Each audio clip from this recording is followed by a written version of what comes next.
Hey guys, welcome back. It's another edition of Pop Culture Network Radio here at popculturenetwork.com. As always, I am your host, Dirt, and today we're going to be talking toys, we're going to be talking maybe some comic books, we're going to talk a little bit about pro wrestling, yes, because I know how some of you guys absolutely hate it, and we're going to talk about how some of you guys absolutely hate it as well. We got some fun stuff to talk about, but first, I think what I want to do is I want to explain a few things because we have had some questions. A few people have sent me emails or posted messages on YouTube or posted in the forum or whatever, and they want to know just some stuff that's going on. So we're going to do a little bit of house cleaning here and take care of some of this stuff. I guess it's housekeeping, house cleaning, I don't know, whatever you'd want to call it. But first thing first, we finally got keys to our new location for Pop Culture Network HQ, Killen Enterprises. We were supposed to get them like a couple weeks ago, and lawyers. So we finally got the keys now, so we can start construction on the building. And Killen and I have been discussing maybe doing a special episode of the show, kind of give you a tour of the new place. Maybe we've got a couple toys or whatever that we have to review. Maybe we could talk about on there. But finally have the keys to look in there, and it's funny because it's actually a lot bigger than I thought. We had talked about the measurements of square footage and, this much space versus that much space and this, that, whatever, but actually looking at the space, actually, seeing the inside and seeing the back and all the space. There's a break room. There's actually a separate break room in there. The dressing rooms are actually bigger than I thought, and they're more involved than I thought. They're deeper than I thought. So we just have a ton of space now, so that's going to be great. I'm looking forward to playing around with some of that stuff. So look forward to that in a couple weeks. The store is set to open in the new location January 1st. Originally, the idea was to do it by December 1st. Now it'll be by January 1st. Open in the new location. So a little delay, but this delay of a month, not as bad as the last delay we had, which was from June through basically now.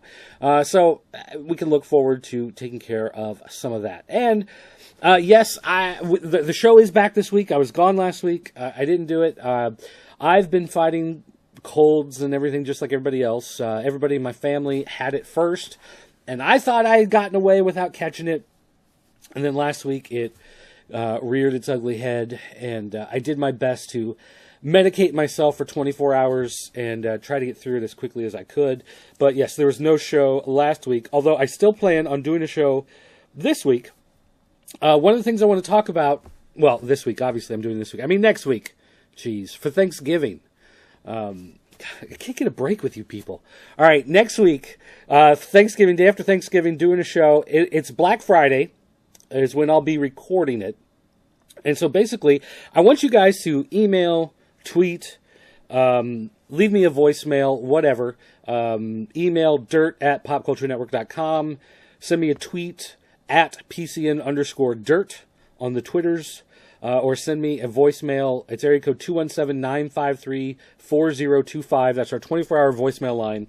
I want to know, are you guys buying anything for Black Friday? Like, do you have plans to go get anything? Is there anything particular you're looking for? Or if you're out and about on Black Friday and you happen to catch the deal of the century, you happen to find the best thing for Black Friday, then go ahead, write in, tweet, leave a voicemail, let me know. I'll be doing it late in the day on Black Friday, late Friday night, so you've got time during the day. If you wake up at 4 o'clock in the morning, you stand in line at Best Buy so that you get like an 87-inch flat screen TV for $250, let me know. I want to hear some of those stories. And also maybe, I guess, if you got something from a few years ago, something that was a tremendous deal or some crazy story from waiting in line or something, then you can go ahead and pass that along, because I'd like to hear that. Okay, another thing we need to talk about here. Some people are wondering why Pop Culture Network Radio is ending up on YouTube. Most of you will catch the show through Podbean. You've subscribed through Podbean and you download the MP3s that way. Or you're in iTunes and it downloads the file from iTunes directly to your iPhone or your iPod or your iPad or your iPood or whatever you call it. But we have been putting the shows on YouTube, where basically I just throw up some sort of static image, Pop Culture Network logo, or picture of Hulk Hogan or something like that, and I throw it up on YouTube, and people have been wondering, like, why is this radio show appearing on the YouTube channel? And it's quite simple, because a lot of people just get their stuff through YouTube. They don't want to mess around with going through iTunes. They don't want to mess around with Podbean. They don't want to mess around with MP3s. So we put it on YouTube, and they just open up the YouTube app on their smartphone, or just open the window on their computer, and they stream it from there, and that's fine. If people want to get it that way, we can get it that way. So we just added that as another means of getting the show out there for people to listen to it. Some people have said, well, why don't you put up pictures during the thing, and why don't you add this and do that, and maybe film yourself while you're sitting down and recording the show. And that's all stuff that maybe at some point down the line we could do. Maybe after we get the studio set up, if things are working out, maybe I'll be recording the shows in the Pop Culture Network studio in our new building.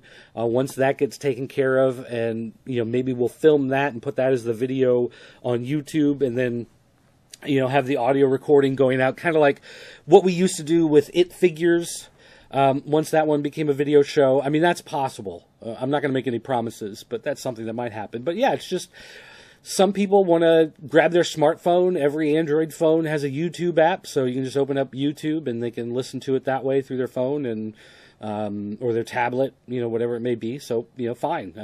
I just decided to do that because some people mentioned it, and it seems to work out pretty well. So no problem with that. Having said that, though, putting it on YouTube, it's funny because 600 people will download the podcast on Podbean, and another, I don't even know what the iTunes numbers are. It's probably twice that. I haven't gone. I hate going into iTunes. I just hate dealing with it. I don't even remember my password half the time. I have to reset it every time I log in. But whatever. People listen to it through iTunes, and but nobody ever leaves feedback because it just downloads to their MP3 player and they take it off somewhere else and listen to it. So YouTube is the one place where it seems like people listen to it, and because it's YouTube and because it's on the website where they're so used to leaving comments, that people leave comments there. And it's amazing, doing a show that goes through our regular audio channels is targeting people who directly subscribe. Very few people are just kind of spinning the wheel of podcasts and they happen to download Pop Culture Network Radio. But people on YouTube searching for keywords will just randomly run across a show. People who've never listened to it before will suddenly find one and start listening. And you get a lot of weird comments from people, and messages from people saying things that you would never expect to hear. Or at least, I guess, you wouldn't expect to hear anyplace other than YouTube, because that's just the troller's paradise. So there are a couple things here. We'll just go ahead and talk about some of this stuff real quick. And first up, somebody basically was upset that we're doing a show that talks about professional wrestling. I know. Normally we do like toy stuff, we do some comic book stuff, we do some video game stuff. Scotty Cash has, 20,000 DVD reviews every week of random stuff that he gets in the mail. So we cover a whole bunch of stuff, but how dare we cover a TV show? Professional wrestling, that's on the television set. How dare we cover that? Because professional wrestling, it doesn't have the same, I don't know, mature sensibilities as Transformers or G.I. Joe or Batman comic books. Apparently, professional wrestling is just so much more juvenile than Captain America graphic novels. Like, I don't understand that mindset that some of these people have, where, how dare you? How dare you soil my toy talk with your childish look at this fake sport on television? Get over it. The reason why we cover a lot of the wrestling is because people on Facebook and Twitter and YouTube and on the Pop Culture Network forums want to talk about professional wrestling. It's one of the topics they want to cover. So it's one of the topics that I covered doing the show. And so if you don't like it, I don't know what to tell you. I mean, if you are not a comic book person, do you tune in and to listen to the toy news and it's like, oh, they're talking about a Batman action figure is one thing and that's okay, but how dare he actually talk about a Batman comic book? He is ruining this podcast. I don't get it. So anyway, sucks to be you, I guess, because people leave feedback for it, people want to talk about it, and so I cover it. So there you go. Second thing here, just to bring up briefly, is there was someone very upset that I would even discuss TNA. How I would even bring it up. It's trash. TNA is trash. How dare you? If you're going to talk about wrestling, then talk about WWE, but how dare you talk about TNA wrestling? Which, again, it's, whatever. Somebody asked me the question why I watch TNA and I don't watch WWE anymore. And it was, it's just a simple answer. It's like, I got tired of WWE. It's very repetitive. I'm tired of watching guys like Dolph Ziggler and Daniel Bryan and Zack Ryder, and even to a degree, guys like CM Punk, how they get this push kind of pulled out from underneath them. I hate how they Triple H will throw himself in there again and again and again and again. And so I just got tired of it and I stopped watching. I needed a break. 3 hours of Raw, 2 hours of SmackDown, hour of main event. It was just, too much. So I stopped. But at no point in that discussion did I ever once say, you cannot watch WWE. I never once said, it is wrong for you to watch WWE, and you have to ban yourself from watching WWE just like I have. Never said that. Never even came close. Didn't even hint at it. Because, quite frankly, if you want to watch it, watch it. I don't care. I still talk about WWE. Excuse me, I still cover the news of WWE. Something big happens. One of the things we're going to talk about today is the WWE Network. We've got some details on the WWE Network and some of the projections and things they're saying about that. So I'm going to talk about that in a little bit. I'm not, completely hands off with WWE and saying that you must be also. It's just I'm tired of their TV product. I want something to change. They need to do something to spice it up, and I just haven't been seeing a lot of that lately.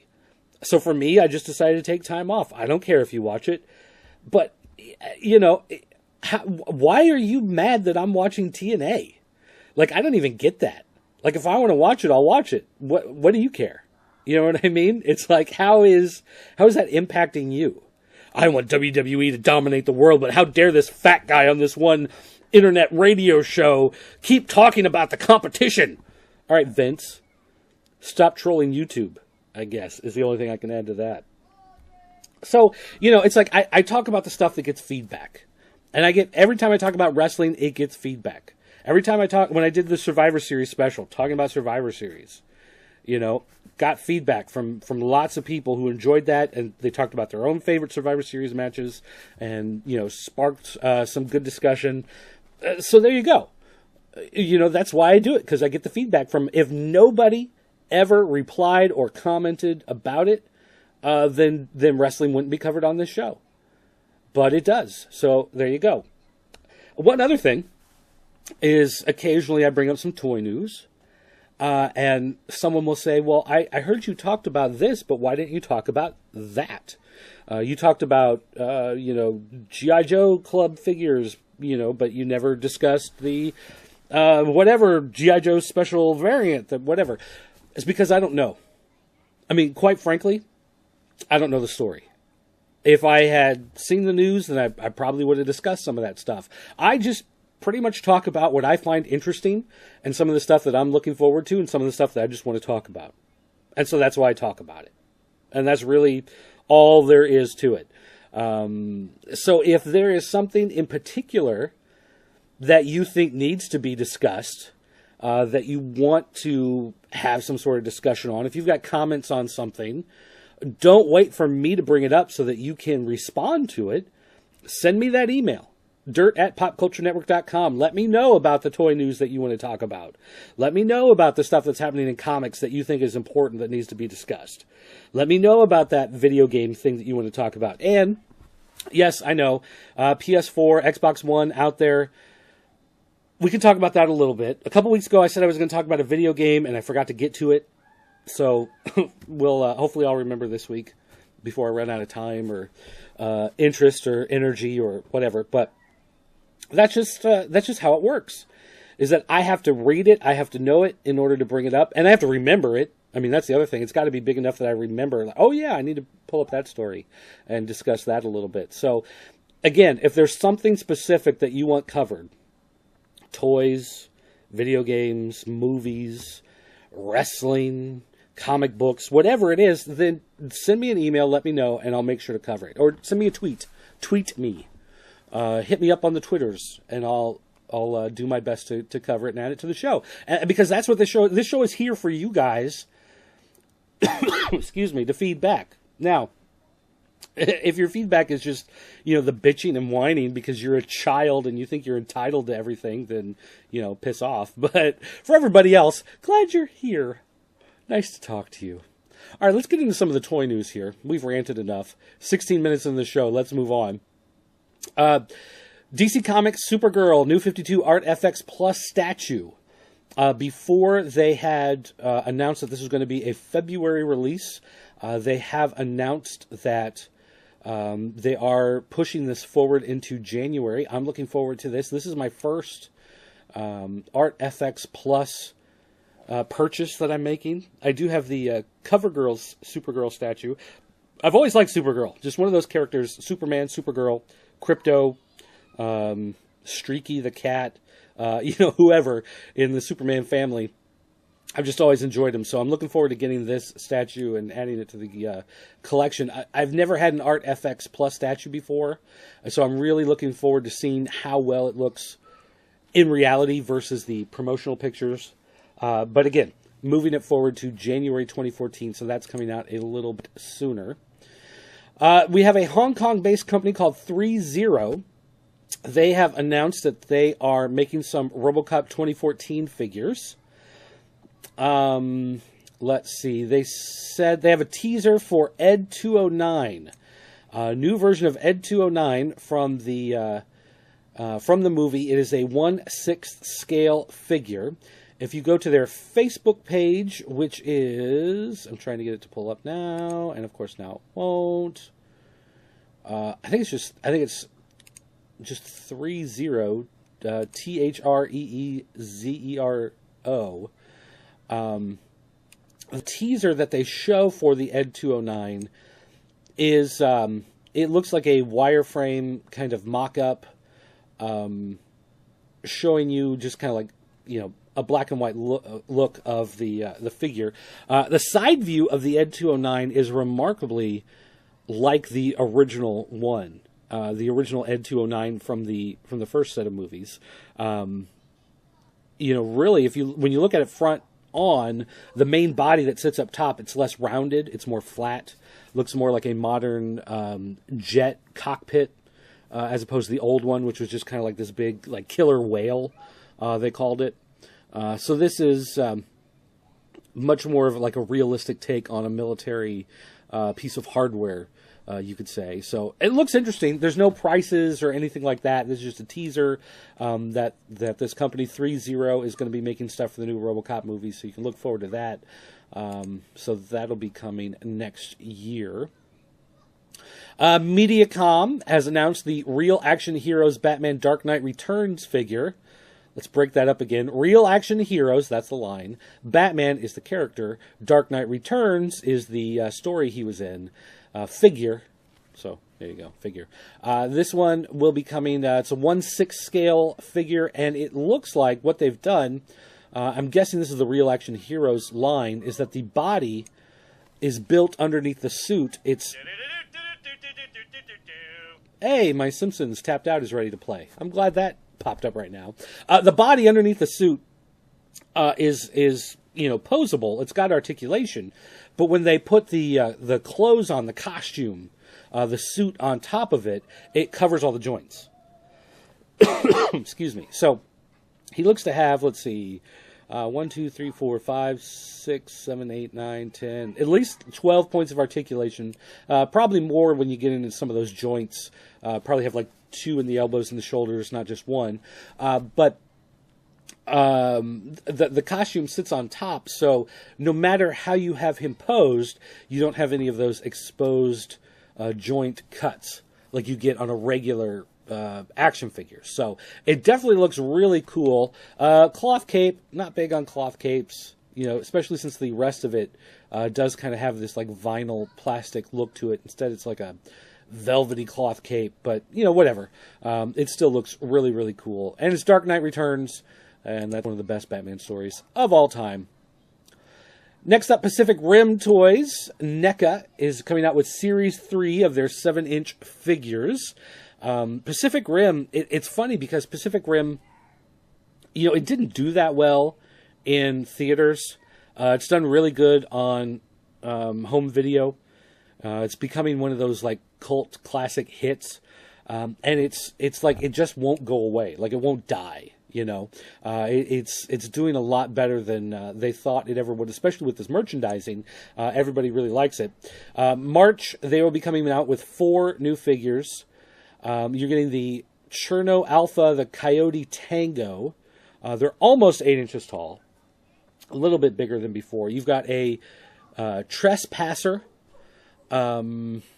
In concept stage, it was known as Axe Head, and you still might see that version as at a later date, they say. And the remaining Series 3 is a new and improved Knife Head with battle damage, over 50% larger than the Series 1 version. And they do have a comparison shot. You can find this from NECA. They tweeted it out. If you check at NECA_toys, you can find they've got the shot of the original Series 1 and the new one side by side, and the new one basically towers over the old one, even though it's supposed to be in the same scale. They're basically saying they cheaped out the first time around, and now this time they're going to do it right. So you can look forward to that kind of cool stuff. One other piece of toy news here. eHobby announced a new collaboration with Takara Tomy Mall. They are doing Transformers Cloud Guardians of Time. And basically, they are doing a Classics Optimus Prime and a Generations Megatron in a new new set coming out. Each one is going to be about $60 US, 5,900, 5,900 yen. The pre-order is starting November 22nd, so today, through January 6th.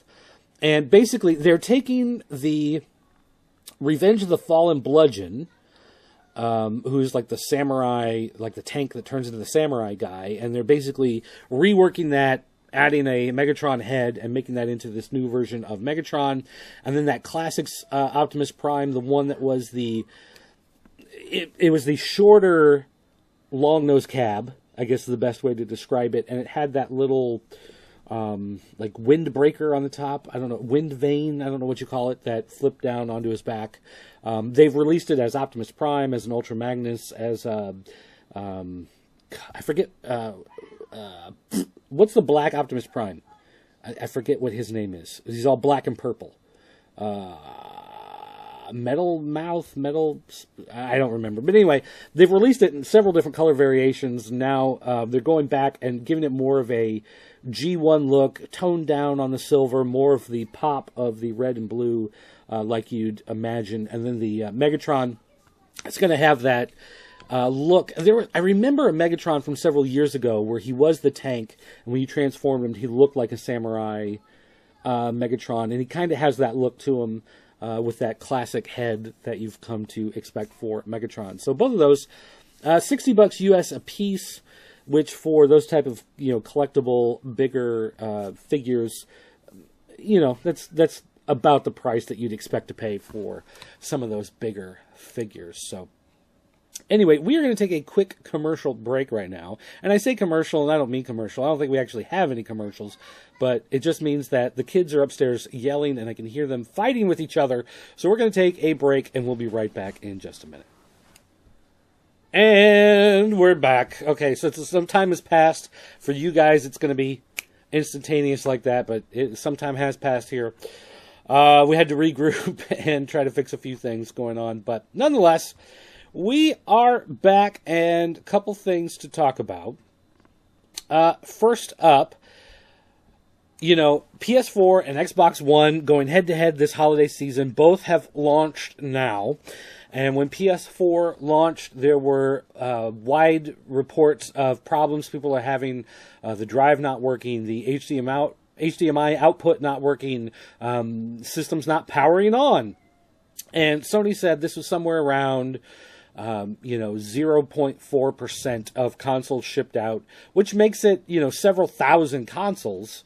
But, not a huge number technically altogether. But when this was happening, all of the Xbox fanboys started coming out of the woodwork, laughing and giggling and pointing. Look at Sony. Sony can't do anything right. Ha ha ha ha ha. Now the Xbox One has launched, and guess what? Xbox disk drives, reports are coming out that they are not working. Systems are freezing. There's an endless cycle of crashing and rebooting. Some have gotten the E100 error notification indicating that an update has caused a total hardware failure. Someone's headset is outputting nothing but static. There are other people with stuck pixels, frozen screens, blah, blah, blah, blah. Broken controllers with the Xbox One. Somebody has gotten their Xbox One and the controller doesn't work out of the box. There are videos on YouTube of people sliding the disc into the tray and it making a grinding noise and refusing to recognize the disc. So it's happening, and it looks almost as much, if not maybe even a little bit more, on Xbox One as well as the PS4. So, make of it what you will, but that kind of just points back to that whole fanboyism. You pick one side over the other and you belittle the other people. The truth is, I'm a gamer. I love playing video games. I have a 360. I have a PS3. I have a Wii. I've got a Vita. I've got a 3DS. I've got a regular DS. I've got a tablet I play games on. I've got an Ouya. I've got, just all sorts of ways to play games. And the only thing that makes me buy one system over another system is that I don't have money for both. I mean, really, when it comes down to it, if someone walked up to me tomorrow and said, here's a PS4 and an Xbox One, I'd say, great, thanks. I wouldn't turn one of them away. And I work in a store where people trade in systems, so I get systems, I can get them dirt cheap. Pretty regularly. So, if someone comes in 6 months and they've got a system and we can, give them some low ball number and they go for it, maybe I'll come home with the system. I don't know. But it's just kind of one of those things where, people always fighting with each other. The main thing about PS3 versus 360 is that the PS3 did come to dominate my living room. It was the system that we played most of the time. We streamed all of our video from our media center to the TV through the PlayStation 3, the Blu-ray movies on the PlayStation 3. It worked for all of that stuff as an all-in-one machine. The 360 is great for my video on demand from Comcast Xfinity. You can play it on the 360, and it plays better on there than it does through my actual cable box. So that's one thing that the 360 has, going for it over the PlayStation 3. Although, just to throw in a little wrestling tidbit for you guys, PlayStation 3 has a live event viewer app now. And if you want to watch a WWE pay-per-view and you don't have the cable box for it, or your parents don't want you to order it and put it on the cable bill, you can use the live events app on the PlayStation 3 and actually order WWE pay-per-views, stream them through your PlayStation 3. So if you've got a PlayStation 3, like say in your bedroom, and you can't watch the pay-per-view on the main TV because other people in the family are watching something else, you can now watch those through your PlayStation 3 on your home TV and your whatever other TV. And I'm assuming that that's something that's going to carry over to the PlayStation 4. Just kind of makes sense. Although PlayStation 4, they've said a lot of the capabilities for streaming your media from your media center through your TV hasn't been set up yet in the PlayStation 4.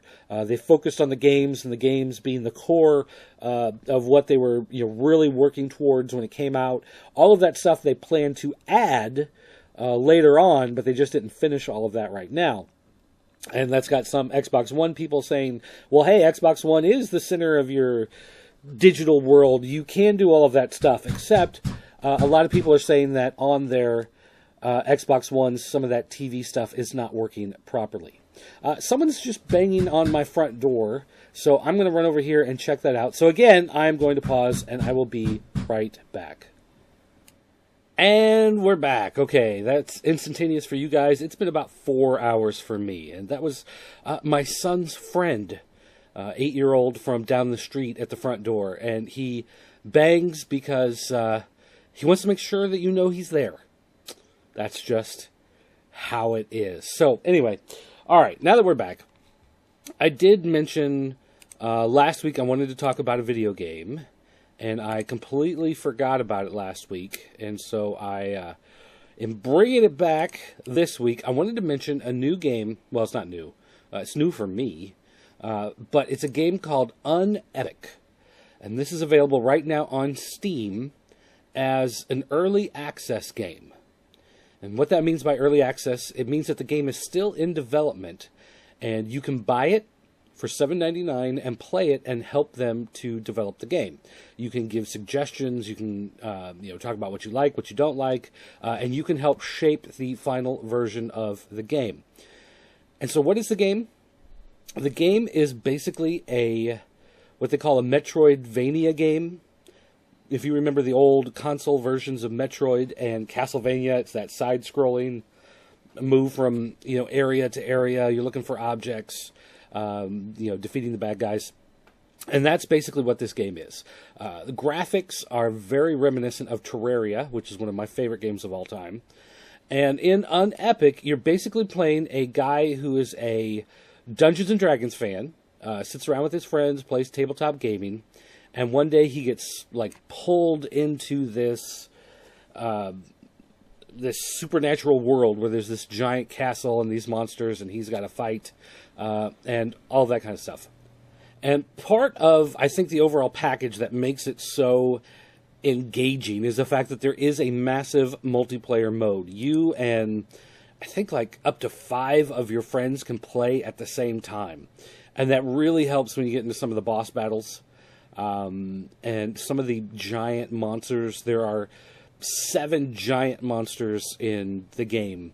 The big bosses that you get to go out. There's quests, there's side quests, there's pets, there's multiple difficulty levels, multiple endings, hundreds of different weapons, 70 different spells. I mean, it's a massive game for an undertaking, and you can tell that it's done by a very small group of people. It's very, I just love the art style of it. There's humor. It's just a really well done game, and the fact that it's not even entirely complete, I think it's just a great idea that you could jump in on this game now and help with the development. So if that's something you want to try, I mean, the game is stable. As far as if you buy it, you could sit down, play the single player game from beginning to end. But it's still in development, doing some of the balancing, doing some of the multiplayer aspects, trying to figure out how to make certain side quests work with multiplayers as opposed to single player, some of that type of stuff right there. So I would just say if you love that type of game, those Metroidvania type games, you want to check out just this awesome RPG, this great 2D art style, then check out Unepic on Steam. It's just a total blast, a lot of fun, and definitely worth your $8 is all it comes down to. So definitely you should check that out. All right, moving on. Let's see. We are going to talk a little bit of wrestling here. Let's talk about WWE Survivor Series is coming up this weekend. And let's see. Right now, 6 matches are announced. Orton versus Big Show for the WWE title, Cena versus Del Rio for the World title, and CM Punk and Daniel Bryan versus Rowan and Harper. You get a traditional 10-man Survivor Series elimination match with the Usos, the Rhodes Brothers, and Rey Mysterio versus The Shield, Swagger, and Cesaro.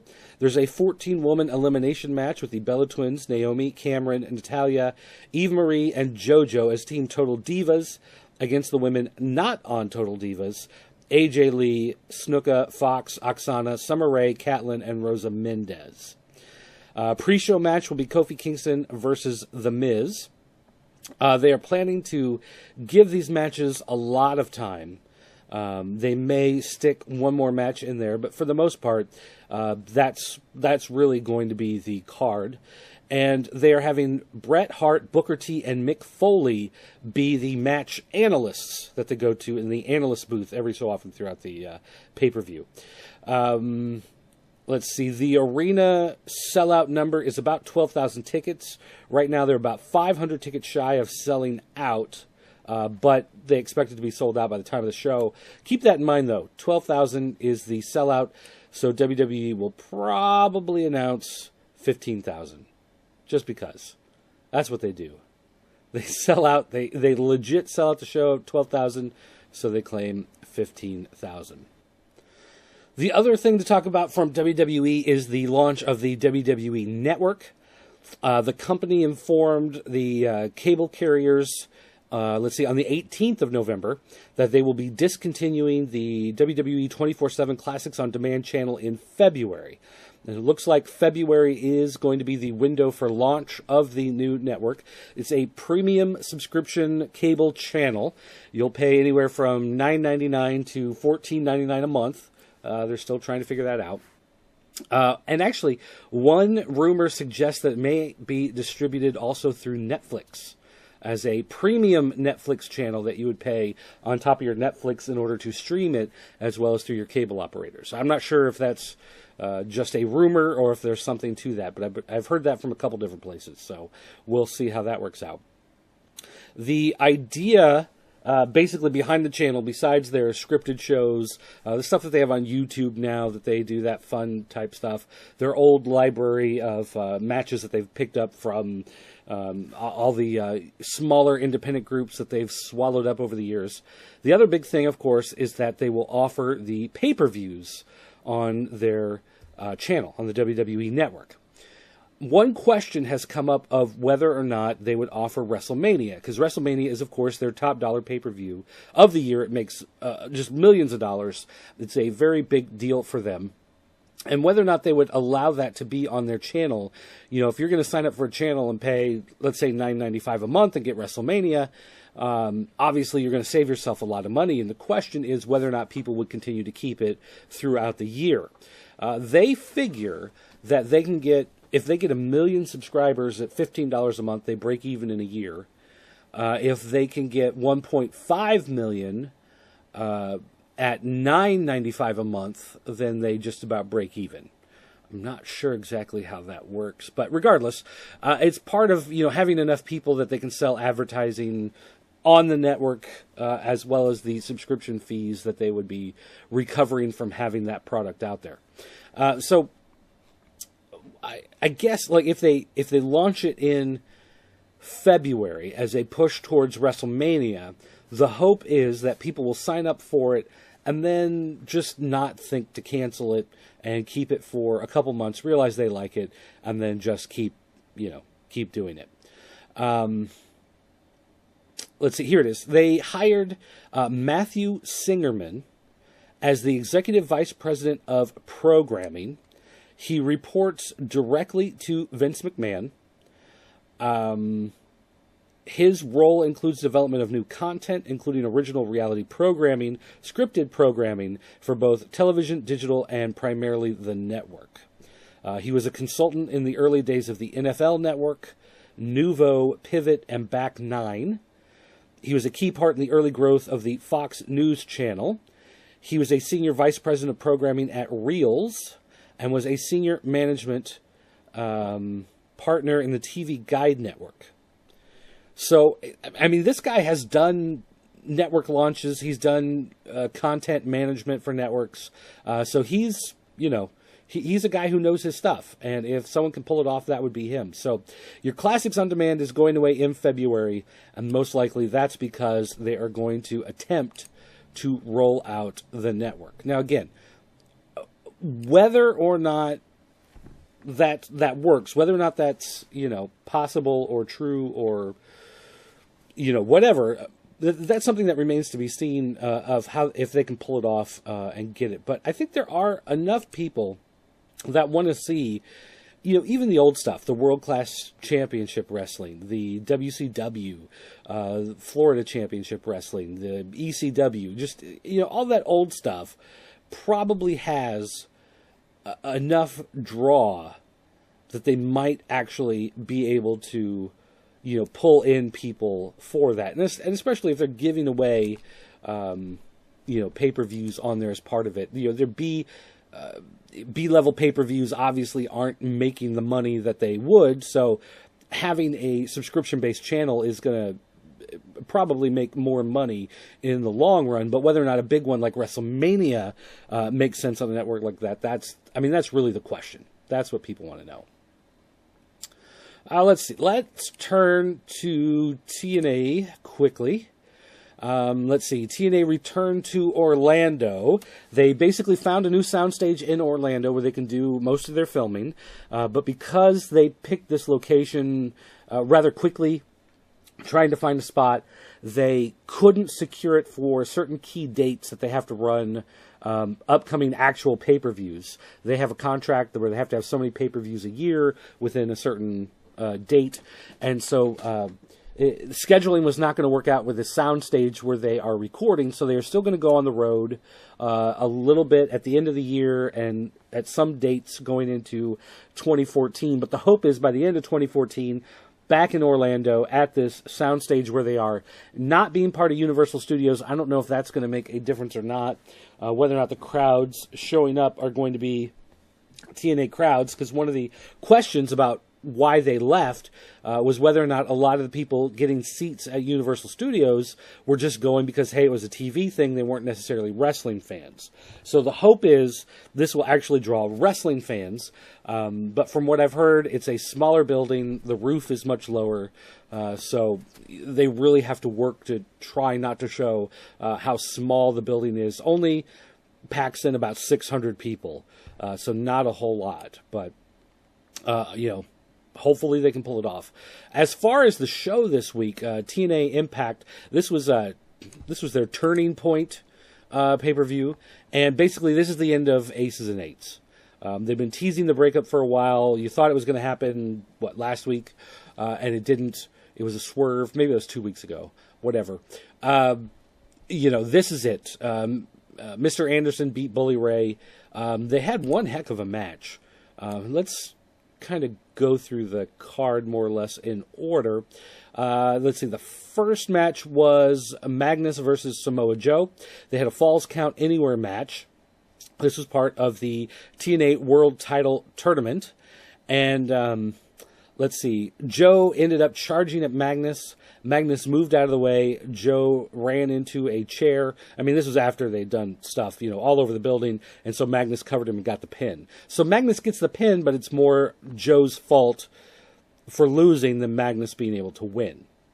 Gail Kim came out, called out, someone from outside of TNA. So they called in Candice LeRae. And Gail Kim beat her in, minute and a half, whatever. The idea with this storyline is that they are hoping they're going to bring in somebody from the indies that is a name that carries some sort of weight, and I don't know who that is. I don't know who they can pull in. Who's young, female wrestler, Lana Del Rey, maybe, I don't know. But they're going to bring in somebody, and she is going to be the one who defeats Gail Kim and starts a big feud there. Let's see. Bobby Roode, James Storm, they had what was called a Florida Death Match, which is basically a last man standing match. So again, lots of stuff going on. And chair shots, cane shots, trash can, just all sorts of stuff right there. This was a great match. I mean, if you're into the hardcore stuff. Now, some people, they don't like hardcore. They're afraid of the concussion syndrome and all that kind of stuff. They hate seeing matches like this. But really, for what it was a very good match. Ended up with Gunner running down and seeing just how beat up James Storm was. And he threw in the towel in order to save James Storm from taking more punishment. And this, of course, set up a feud between Storm and Gunner. So it looks like, as a tag team, those guys may be breaking up. They had Ethan Carter III come out, and he called out Shark Boy, defeated Shark Boy in a couple minutes. It was the same style match that you've seen with Ethan Carter III, but now with a somewhat stronger opponent in Shark Boy. But, I mean, it was Shark Boy back for one night. I don't think this is a big ongoing thing with Shark Boy. Mr. Anderson, Bully Ray in a no DQ match. They had a bunch of guys come out onto the stage and watch this. You had Angle, you had Magnus, you had Joe, you had Bad Influence, you had Gunner.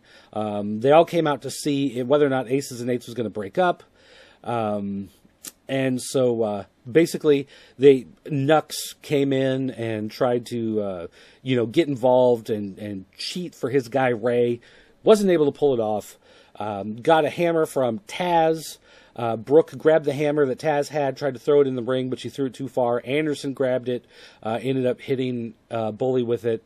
Got the mic check, got the pin. He took off the vest, the cut, as it's known, off of Bully Ray for Aces and Eights. And Taz refused to take his off, but Kurt Angle, Samoa Joe, walked over, gave him the stink eye, and so he took it off.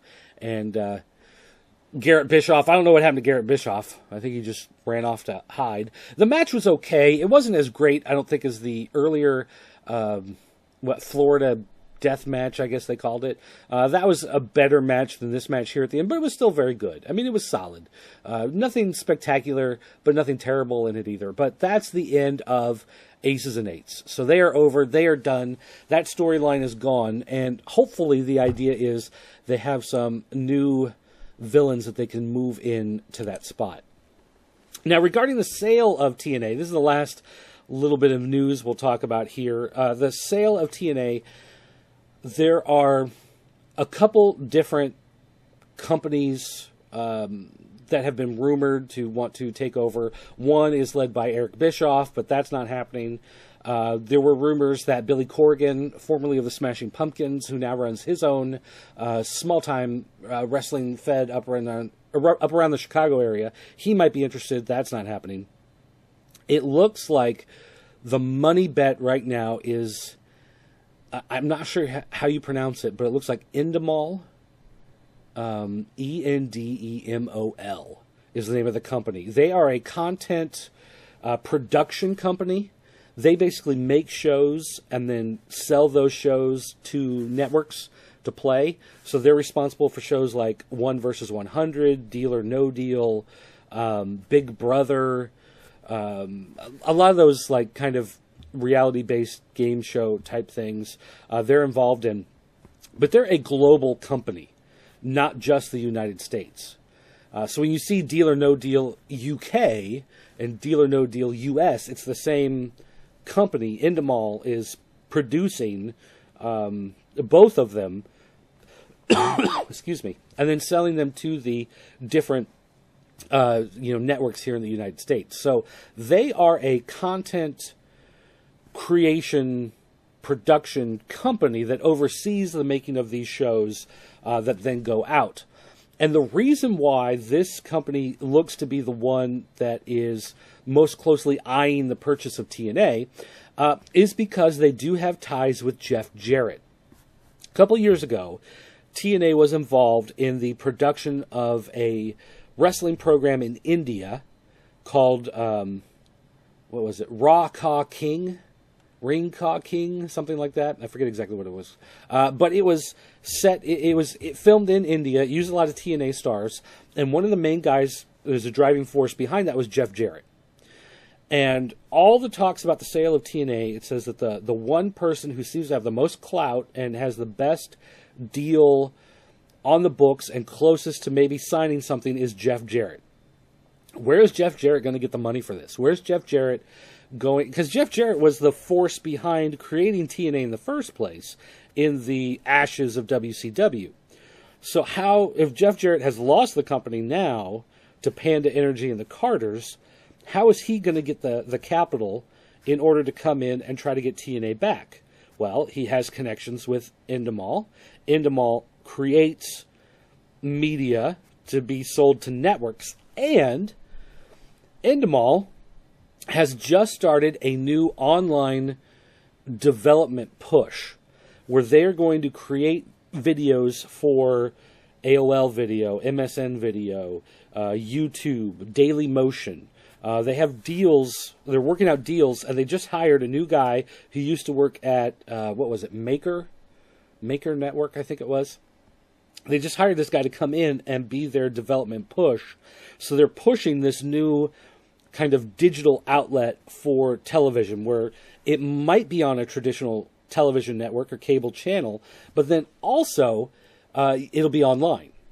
So, online, I mean, online video now has commercials, it has corporate sponsorships. It's, a show on YouTube can be just as commercial as a show you're watching on a network. The only difference is the network is YouTube and not NBC. So it looks as if Endemol is making this push for more content, not only to sell to networks, but also to push online. They were part of that TNA crossover in India for that television series that happened over there with professional wrestling. And they are closely tied with Jeff Jarrett. Of course, Jeff Jarrett wanting to get control of TNA back. So if you're looking for a company that could be the one behind that, that would be Endemol. And Jeff Jarrett would then be the guy who would be their main push. He would be their guy in the company. He'd be calling the shots. So whether or not you think a Jeff Jarrett pushing the shots TNA is better than a Dixie Carter calling the shots TNA, I mean, that's up to you. You can decide, where you stand as far as that goes. But it looks like if I had money, if there was a betting ring in Vegas taking money on who is going to buy TNA, I'd be putting money on Endemol right now. That would be the company. Endemol. So that's your scoops if it looks like that's who it's going to be sold to. So, all right, just a couple notes of upcoming shows. Again, don't forget, next week, Black Friday.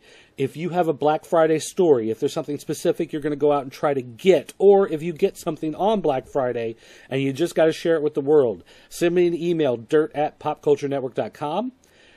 Tweet it to me at PCN_dirt, or call our 24-hour voicemail line, area code 217-953-4025. Upcoming shows. We had a request from somebody to cover all of the Nightmare on Elm Street movies. Same way I did Friday the 13th a couple weeks back. Same way I did Halloween movies. They want to see Nightmare on Elm Street, so I'll probably do those. Maybe push that a little closer to Christmas time. Actually, I don't know why, but it just tickles my fancy to think about doing a Nightmare on Elm Street recap episode just in time for Christmas. That just works out. I don't know why. I take perverse joy in that. Also, coming up, we are going to talk a little bit about tablets. Just discussing some of the different tablets. I was counting the other day, and I think over the course of the last, 2-3 years, I've probably had about 10 different tablets that I've used, and I've settled myself down on 3 of them for now, and I may actually cut back to 2 here, but I get tablets, I buy tablets, I sell them, I give them away as gifts, give them to the kids, give them to my in-laws, whatever. I just like playing with them, comparing them, contrasting them. Get one for my wife. My wife gets a different tablet than anything I have, so I play with her tablet as much as she does, if not a little more when she's not around. And, I've everything from, cheap Kobe brand tablet I bought at Toys R Us, to Kindle Fire, to Nook Color, to Nook HD, to Acer Iconia W3 running Windows 8, to Asus MemoPad 10-inch tablet. I mean, I've just everything except iPad. I just hate iOS. I refuse to use it. I will never dip my toe in those waters. But pretty much everything else I've kind of sampled here and there. So that's something that we'll talk about in the next upcoming weeks. Because some of you guys have said you wanted to talk about some tech stuff and you like talking about some of that kind of stuff. So we'll put some notes together and bring that up for discussion. And again, if there's something else you want to see discussed, if there's some other topic that you want to see covered on this show, then make sure, email me, dirt@popculturenetwork.com, tweet PCN_dirt, or call our 24-hour voicemail line. It's area code 217-953-4025. And again, thanks for listening, guys. I'll talk to you next time.